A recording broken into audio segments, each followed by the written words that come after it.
Welcome to the thought, emotion, action triangle of mental health. Basically, this is cognitive behavior therapy in action. I like to call this cycle the T cycle.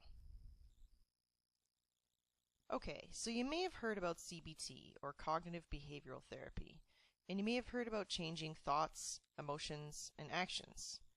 But how does it all work really? Well, the premise is that our thoughts, emotions, and actions exist together in a triangle. Thoughts lead to emotions, which lead to actions, which in turn lead back to thoughts. The thing that starts all of this going is a trigger. So imagine you're standing on a busy street, and you see a friend on the opposite side sidewalk, and you wave and you shout, "Hey!" But to your surprise, your friend looks right at you and then looks away and keeps on walking. What might your first thought be?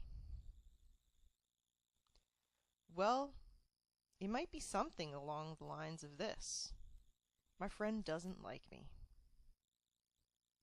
Now, according to the triangle, thoughts lead to emotions. So if you thought, my friend doesn't like me, what might you feel? How about sad and rejected? Sound about right? Okay, so if you're feeling sad and rejected, what might you do? Well, there's probably lots of options, but for the sake of brevity, let's just say you'd isolate yourself. Now in this triangle, that action of isolating acts as the new trigger. So if you isolate, what might you think? Well, if you've turned your phone off and you aren't checking your email because you're isolating, chances are no one can get a hold of you. And you might think something like, nobody ever reaches out. If you think that, you might feel alone or angry. And if you're feeling that way, you might do something like send an angry email, which then becomes the new trigger of the cycle, and we're back to thoughts again. You see how this is going?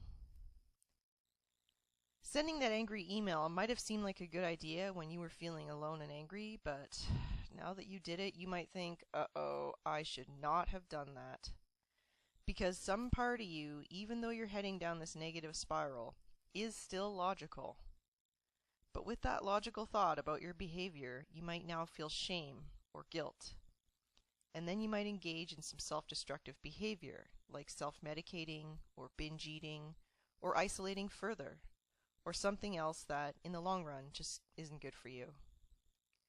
When it's broken down like this, you can see how quickly this becomes a spiral of negativity, and this, I guarantee you, is much, much slower than the speed it actually all happens in your brain.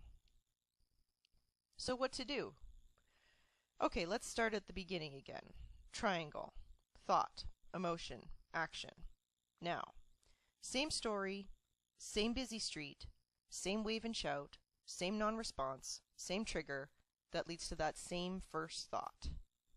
But as that thought is careening down towards emotions, we need to catch it, and then we need to question it. And we can do that with a simple T-chart of evidence for the thought and evidence against it.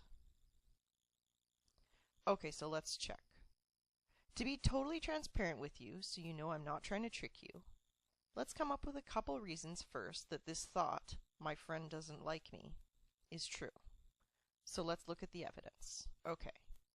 There was no wave. It seemed like there was eye contact.